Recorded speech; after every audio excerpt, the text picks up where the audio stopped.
Very good morning ninth class. हम लोग the lost child written by Gulraj Anand की story पढ़ रहे थे।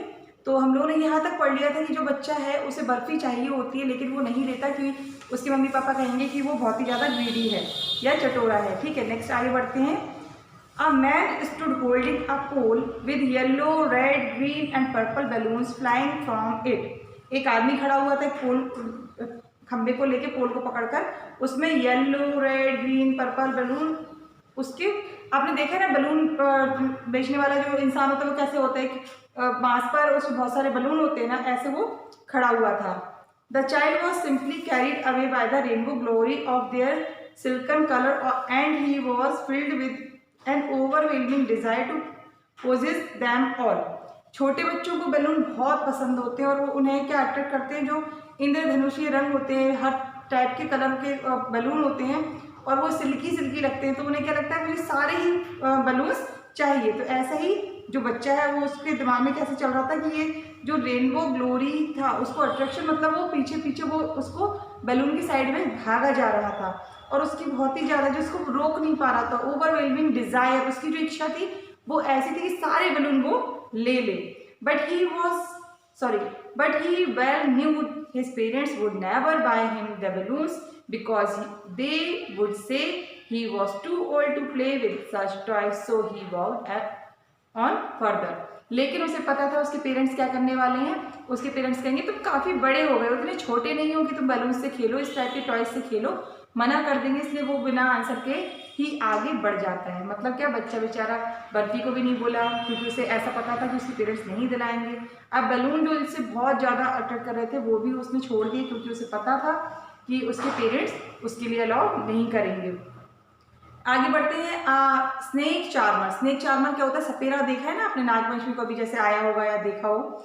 Stood playing a flute to a snake which coiled itself in a basket.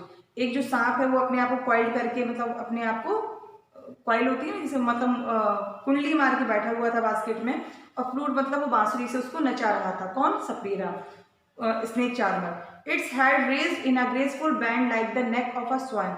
और लेकिन जो कुंडली मार के बैठा हुआ था सांप, उसकी ग्रेसफुल बैंड लाइक, मतलब अपने फन को स्ट्रैप से बनाया रखा था जैसे कि एक हंस की गर्दन होती है।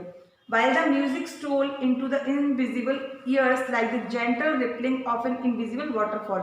ऐसे लग रहा था जैसे जो उसकी जो म्यूजिक होता है ना, जब वो बांसुरी जो भी बजाता है वो, तो उसके कानों में ऑटोमेटिकली जा रहा था वो, जो वाटरफॉल की तरह। वाटरफॉल मतलब जो पानी की आवाज़ आती है, ऐसे झरने की तरह उसके कानों में भी जा रहा था। The child went toward the snake charmer. मतलब चाइल्ड मतलब उसकी साइड झुकाया, उसकी साइड गया स्नेक चार्मर की तरफ, लेकिन knowing his parents had forbidden him to hear such coarse music. लेकिन उसके पेरेंट्स ने बिल्कुल ही मना कर रखा था इस टाइप की म्यूजिक को सुनने के लिए। As the snake charmer played, जैसा कि वो सपेरा बजाता है, ही प्रोसीड फर्दर, वो आगे बढ़ गया। मतलब फिर से उसने आवाज़ भी नहीं सुनी, केवल ये कि उसके पेरेंट्स ने मना किया हुआ था। There was round about in full swing. Roundabout क्या होता है? आप मेले में अगर गए हैं तो बहुत बड़ा गोला वाला आपका वो होता है, झूला होता है जिसमें बहुत सारे बच्चे लोग, सभी लोग उसमें बैठ जाते हैं और फिर जोर जोर से चिल्लाते हैं। तो सेम इसमें जब मेला है तो मेले में इस टाइप का राउंड अबाउट ना हो तो वो मेला किस काम का है ना। तो round about in a full swing, man women and children carried away in a whirling motion. मतलब गोल राउंड में ऐसे ऐसे वो घूम रहे थे। कौन? चिल्ड्रन, मैन, वुमेन, और चिल्ला रहे थे बिजी लाफ्टर, मतलब बहुत ही खुश होते हैं ना, तो बेतुकी आवाज में ही चिल्ला रहे थे। The child was then intently and then he made a bold request. अब बच्चे से रहा नहीं गया, इसलिए बोल्ड रिक्वेस्ट करते हुए उसने, मतलब झूले पे झूलने का सबका मन करता है, इसलिए उसने क्या किया? रिक्वेस्ट की। I want to go on the roundabout, please father mother, please मम्मा, प्लीज पापा, आप मुझे राउंड अबाउट पर बैठने दीजिए। There was no reply. यहाँ पर कोई रिप्लाई नहीं आया।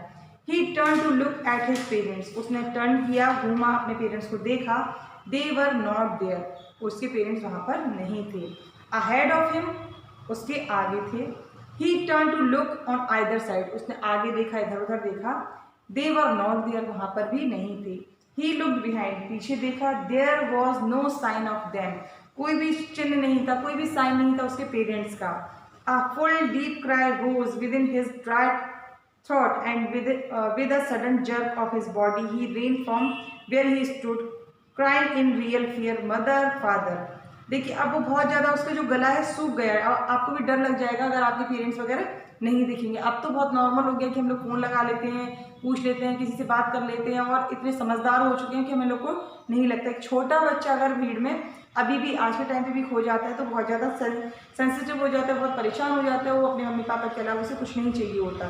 तो उसकी बॉडी जर्क कर गई, हिल गई, अचानक से मतलब डर लग गया, उसका गला सूख गया और रियल वाला जो फियर होता है, डर होता है, वो उसमें चिल्लाने लगा, माँ, पापा। Tears roll down from his eyes, उसकी आंखों से आंसू टप टप निकलने लगे। हॉट एंड फियर्स, मतलब बहुत ही गर्म आंसू थे और बहुत ही भयानक तरह से। His flushed face was converted with fear, उसका जो बहुत चमकीला चेहरा था वो भी बहुत फियर से बहुत मुरझा गया या फिर बिल्कुल अकड़ गया। Panic stricken, he ran to one side first, then to the other side, hither and thither in all direction, knowing not where to go.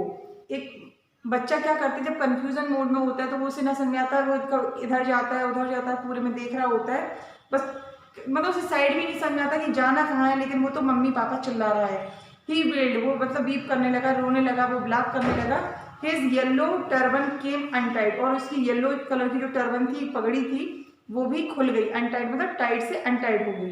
And his cloth became muddy, और उसके कपड़े भी बहुत मडी यानी कि गंदे हो गए। आपको समझ में आ रहा है ना? अगर नहीं समझ में आया तो प्लीज़ बताइए। नेक्स्ट जो आगे का है मैं आपको नेक्स्ट सेशन में कंप्लीट कराऊंगी। ओके, हमने कहाँ तक पढ़ लिया कि उसकी टर्बन भी खुल गई और वो उसके कपड़े भी गंदे हो गए। तब तक के लिए bye bye, take care, thank you.